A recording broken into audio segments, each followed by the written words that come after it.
Hello friends, आप लोग का एजुकेशन हब के चैनल में स्वागत है। चलिए चैप्टर 5 देखते हैं, साइंस का, क्लास 10th का। टॉपिक है तत्वों का आवर्त वर्गीकरण। ये शॉर्ट और एमसीक्यू के लिए बहुत ही इम्पोर्टेंट है। चलिए स्टार्ट करते हैं। अवस्थित को व्यवस्थित करना। हमारे आसपास पदार्थ हो, तत्व मिश्रण यौगिक के रूप में उपस्थित होते हैं। आज तक का 114 तत्वों का पता चल पाया है।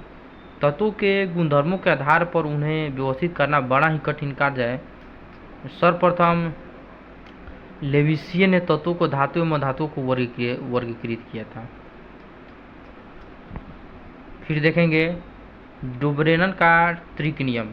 सन 1817 में जर्मन रसायन वुल्फगांग डुब्रेनन ने समान गुणधर्म वाले तत्वों को समूह में व्यवस्थित करने का प्रयास किया। उन्हें कुछ समूह को तीन तीन तत्वों के रूप में चुना तथा उन्हें त्रिक कहा। इस नियम के अनुसार देखेंगे मध्य तत्वों का परमाणु द्रव्यमान शेष दो तत्वों के परमाणु द्रव्यमान के औसत मान के बराबर होता है।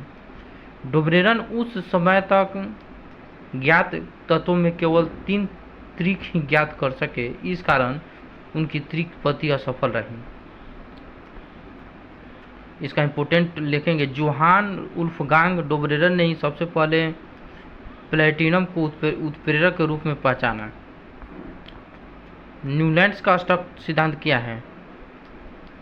जॉन अलेक्जेंडर न्यूलैंड ने सन 1865 में अष्टक नियम दिया। उन्होंने तत्वों को उनके बढ़ते हुए परमाणु भार के क्रम में व्यवस्थित किया तथा पाया कि 8वें तत्व के गुण पहले तत्व के समान थे। जैसे कि संगीत में सारे गा मा पा धा नी सा स्वर बाद 8वां स्वर पहले स्वर जैसा ही होता है। न्यूलैंड का अष्टक नियम के दोष। फर्स्ट, इसमें यह पाया जाए कि यह सिद्धांत केवल में कैल्शियम तक ही लागू होता था, क्योंकि इसके पश्चात प्रत्येक 8वें तत्व का गुणधर्म पहले तत्व से नहीं मिलता था। सेकेंड पॉइंट देखेंगे, यह सिद्धांत केवल हल्के तत्वों पर ही ठीक तरह से लागू हो सका था। थर्ड पॉइंट देखेंगे, इस सिद्धांत के अनुसार प्रकृति में कुल 56 गो तत्व होते हैं एवं भविष्य में कोई भी नया तत्व नहीं मिलेगा, परंतु जब नए तत्वों की खोज हुई थी तो उनके गुण अष्टक नियम अनुसार नहीं थे। मेंडली का आवर्त सरणी देखेंगे। तत्वों के वर्गीकरण का मुख्य श्रेय डमित्री इवानोविच मेंडेलू को जाता है। उन्होंने अपनी सारणी में तत्वों को उन्हें मूल गुणधर्म, परमाणु द्रव्यमान तथा रासायनिक गुणधर्म में समानता के आधार पर व्यवस्थित किया गया। तत्वों के गुणधर्म उनके परमाणु द्रव्यमान के आवर्त फलन होते हैं। मेंडली के मूल आवर्त सारणी देखेंगे। इस सारणी के मुख्य 2 भाग हैं, एक आवर्त होता है, एक वर्ग होता है। तो आवर्त क्या है ये देखेंगे। मेंडली की आवर्त सारणी में 7 क्षैतिज पंक्तियाँ उपस्थित है, उन्हें आवर्त कहते हैं। फर्स्ट पॉइंट, पहली पंक्ति या आवर्त में केवल 2 गो तत्व हाइड्रोजन और हीलियम है, इसे लघुत्तम आवर्त कहते हैं। सेकेंड पॉइंट देखेंगे, दूसरे और तीसरे आवर्त में 8 तत्व होते हैं और प्रत्येक को लघु आवर्त कहते हैं। थर्ड पॉइंट देखेंगे, चौथे एवं 5वें आवर्त में 18 तत्व होते हैं और प्रत्येक को दीर्घ आवर्त कहते हैं।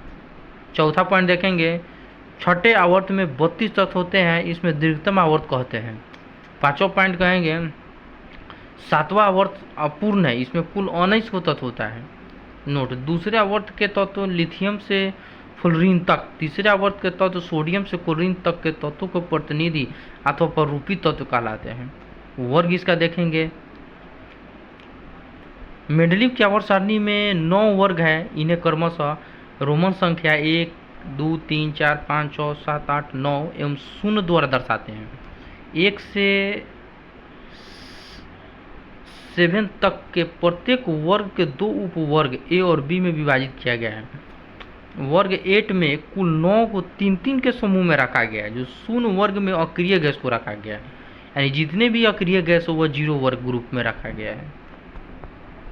मेंडली की आवर्त सारणी की उपयोगिता, जैसे तत्वों का फर्स्ट पॉइंट देखेंगे, तत्वों का व्यवस्थित अध्ययन। मेंडल ने प्रथम बार तत्वों को आवर्तों के वर्गों में व्यवस्थित किया। इन्होंने तत्वों को इस प्रकार व्यवस्थित किया कि किसी विशेष वर्ग में एक समान गुणधर्म वाले तत्व ही व्यवस्थित हुए।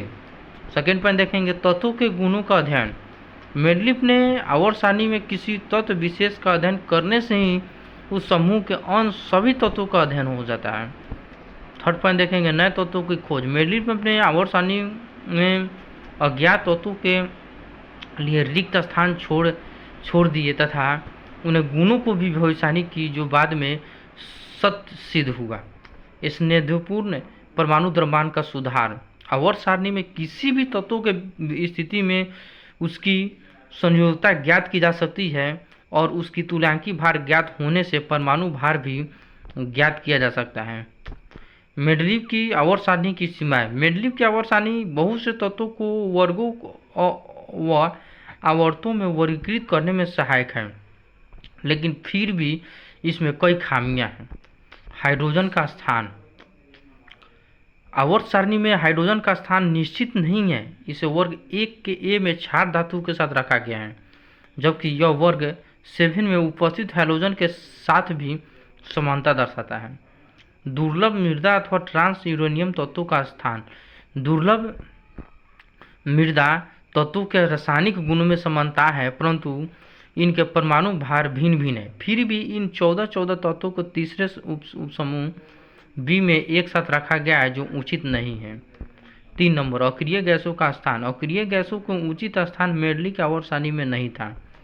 अक्रिय गैस को नोबेल गैस, उत्कृष्ट गैस भी बोलते हैं। इसमें हीलियम, नियॉन, आर्गन, जेनॉन ये सब कंपाउंड एलिमेंट रहते हैं। चौथा पॉइंट देखेंगे, समस्थानिकों का स्थान। समस्थानिकों तथा समभारिक की खोज से यह स्पष्ट हो गया कि तत्वों का मूल लक्षण उनका परमाणु भार नहीं होता है। समस्थानिक को परमाणु भार भिन्न होता है और समस्थानिक को परमाणु भार समान होता है।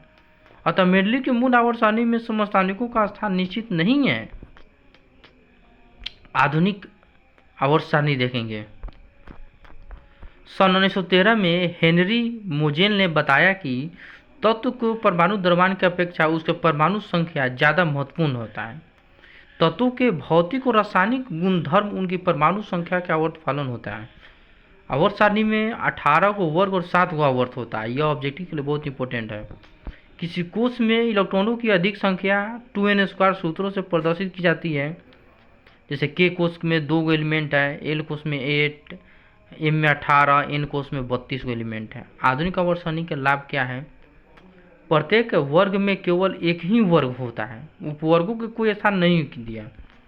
तत्वों के इलेक्ट्रॉनिक विन्यास को आसानी से समझा जा सकता है। तीनों में ASP, D और F ब्लॉक में तत्वों का विभाजन उनके गुणों को समझने में सहायक होता है। चौथा पॉइंट, किसी भी तत्व के सभी समस्थानिकों के लिए एक स्थान निश्चित किया गया है, क्योंकि समस्थानिक का परमाणु क्रमांक समान होता है।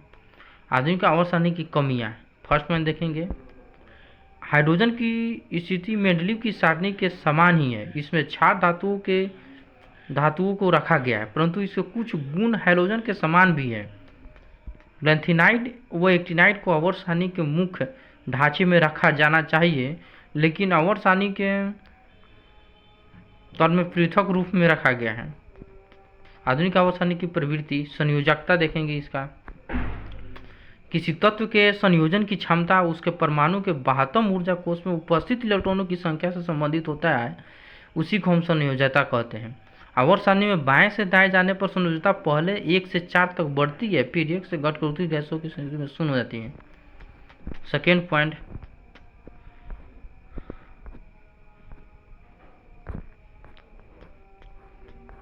परमाणु का आकार। परमाणु के आकार से परमाणु की त्रिज्या का पता चलता है।